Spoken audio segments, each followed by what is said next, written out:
The Kentucky Derby Monster Pod continues apace with an analysis of the horse who is your consensus favorite. His name is Journalism, so we have reached out to a journalist to talk about him. He comes to us from Fox Sports. He's Chris FALLICA. How are you, my friend? I'm doing well. Yeah, good tie-in with the journalism, and maybe this could be a horse that I will be sitting there at Saratoga on the Fox's Belmont coverage, and maybe hoping for a Triple Crown. Oh, How about that? you may have tipped your hand about how highly you regard this horse. He has impressed me ever since that maiden win, that first time going long back in his second career start, and he's done nothing but win since. That's certainly good. But how good are these wins? Yeah, that's going to be the biggest question. I mean, you're looking at a horse that's beaten 12 horses in the last 3 races, and you're going to have obviously way more than that in the starting gate. But he's a horse that kind of makes his own trip, and he had a little bit of trouble, albeit it was a small field at Santa Anita. You can overcame that and won. I don't want to say going away, but he was much the best in that race. But I just like the style of the horse. He's someone look.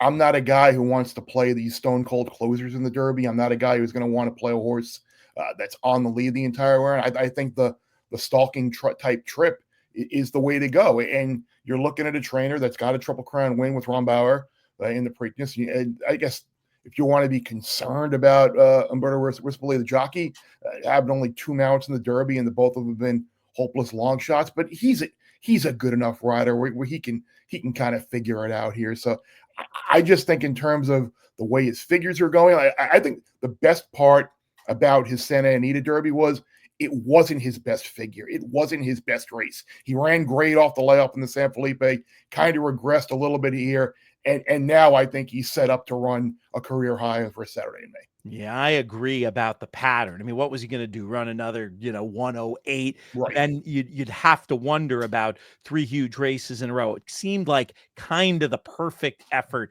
to set him up for this big run. As you said, Michael McCarthy, I just trust him implicitly. He's won a Triple Crown race, not a Derby, but he's ready, quite potentially to knock through. Couple of key questions. And one of those about McCarthy too, not only the Preakness, he's a lot of times you'll see trainers when they ship to big graded stakes races throughout maybe their horses don't take to the track as well or ship as well. He's a guy that whether he ships to Oaklawn, whether he ships east, his horses always run well, and that just bodes. Like even on the undercard of the Derby on Oaks Day and Derby Day, his horses always run well. So he's just a guy who this horse is going to be in the best possible shape on Derby Day. That's a really interesting point. We talk sometimes about horses that seem to take their track with them. I'd never really thought about a trainer taking their track with them, but McCarthy, certainly somebody who qualifies with the scope of his operation and his ability to ship and win. 2 things I want to ask you about journalism. You talked about the short fields he's been facing. Now we have a 20-horse field, and you mentioned about the running style, how you like the fact that he has some tactical foot. He's not some plodding closer. 20 horses in the Derby, halfway through the race. Where do you want to see him positioned?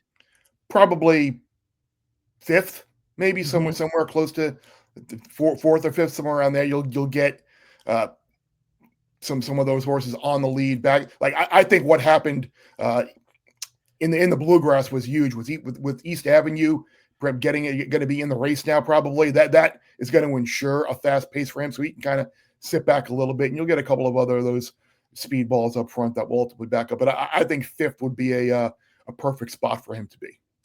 We'll continue on in a moment, but I do want to give a shout out to the sponsors of this video, our friends over at TWINSPIRES.com.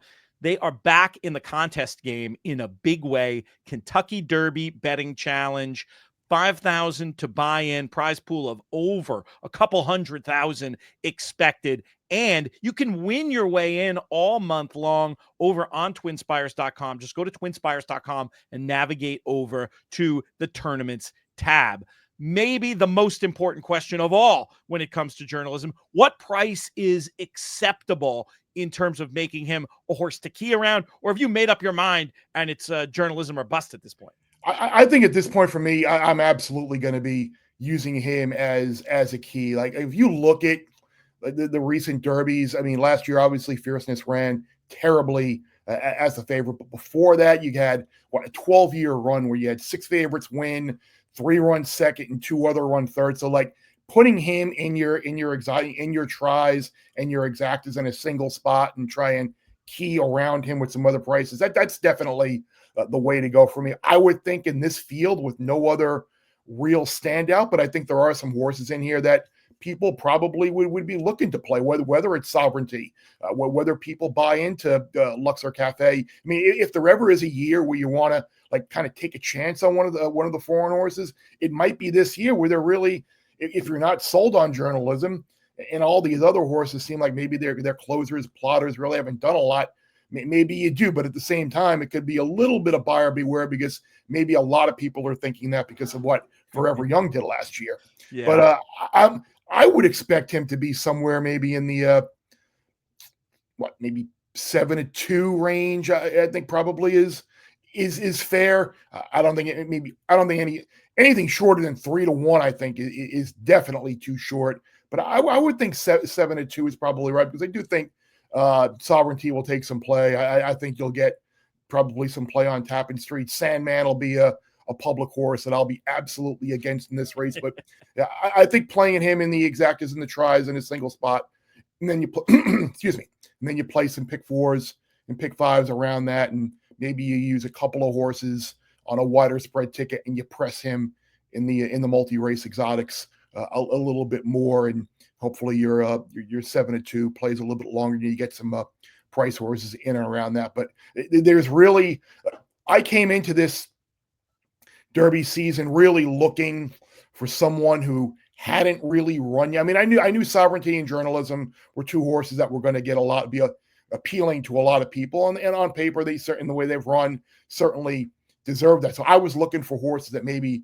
hadn't broken maiden yet, hadn't even run. Like, look, I was loaded up on Cornucopia at 65-1, 55-1, 50-1, and excited after the maiden race, and then after the Arkansas Derby, I was a little bit down. So that kind of caused me to just reassess everything, and just looking at the preps and looking at the form of these horses afterwards, I'm like, this might just be a year where the favorite is the best horse, and just take what they're going to give you and kind of maybe work around that and try and find your prices around. But it looks like Journalism is going to be very hard to keep out of the money, if not win the race. I love it, and leave it to you. I wouldn't dare challenge you at this point with coming up with actual betting strategy for the race this far out, but you can't help yourself. That's how sick you are. Exactly. And I think that was part, like, even with like a horse like Santa Anita, a horse like Burnham Square, I think is going to be another horse that people are going to be high. Oh, he closed. You might get but the way they crawled home in that race yesterday is kind of his home. Like, I can't get behind that horse winning the Derby. Can he get up and maybe finish 3rd or 4th? Sure. But I think there are a lot of suspect horses in behind Journalism. And the one that's going to need help that might be a bigger threat to him is the runner-up in the Santa Anita Derby, who needs help to get into the race. So if he gets in, I think he certainly is live to definitely crack the exacta, maybe even flip the again. John Sheriffs is another guy who his horses you want to back. Baeza is certainly an interesting alternative, as are several of the others Chris mentioned. We're going to have videos on all of them. That's what these Monster Pods are all about. Make sure you subscribe to the In the Money YouTube channel. Click that notification bell. Like the videos while you're here as well. And drop us a comment. Let us know who you like in this year's Kentucky Derby. Chris, thank you so much. You got it, bud.